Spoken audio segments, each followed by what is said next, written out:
Welcome back to another horror story. Today's incident was sent to us by Nurjahan Akhtar Poli. The incident is an experience from her childhood. Although not very scary, it is undoubtedly a story worth telling. And the special thing is, she wrote it so beautifully that I didn't need to tell it separately. So, today's story will be told exactly in her language. I am Nurjahan Akhtar Poli, speaking from Savar. About 11-12 years ago, my elder sister and I went through a strange experience together. We were living in Mohammedpur at that time, in a tin-shed house with our family. Apu and I shared a room, which was a little far from our parents' room, in the veranda. The window of the room was quite big, and in tin-shed houses, the windows are already very big, so that even a person can easily move around. I also have an experience. When I was living in my grandparents' house, I used to go out through the window without using the door. Anyway, the incident happened after my grandmother's death. I was in class 4 at the time. My grandmother used to live with us and sleep in our room. One night, Apu was studying. She had an exam, and I was sleeping next to her. Suddenly, a knock there was. At first, Apu ignored it. She thought it was a mistake. After a while, it knocked again, this time twice.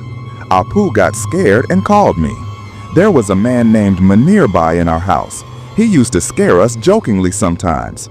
We thought he might have come. There was no response when we called his name, so we fell asleep again without thinking. The next day, I asked Munir, and he immediately told me that he was not at home last night. Hearing this, we both felt quite uncomfortable, but we still did not tell our parents. The next night, the same thing happened again, the knock after 12 midnight. Trembling with fear, we went out the window without opening the door. But when we went out, we were surprised. There was no one around.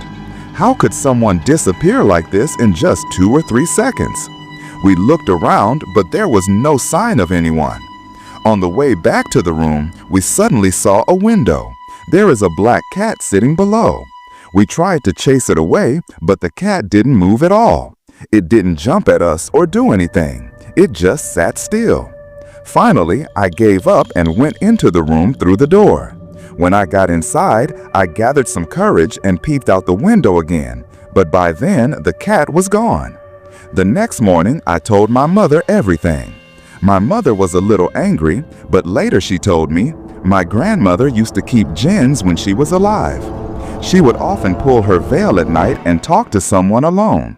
I didn't understand all this at the time. Now I think maybe those Jinns came looking for my grandmother.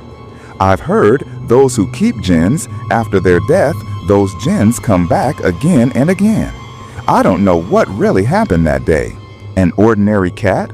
Or was it really something supernatural? Today is the first time I've shared this experience of mine. Please forgive me if I make any mistakes.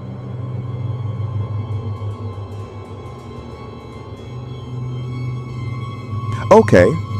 Thank you very much, Polly, for sharing such a real experience with us. The incident is absolutely believable because I have heard many such incidents myself and even seen them up close. I myself am a villager. Such strange, unexplained stories are common in our country too. I was able to personally relate to your story. Thank you again. And yes, if you have any such story that you want to share, you can send it to my email.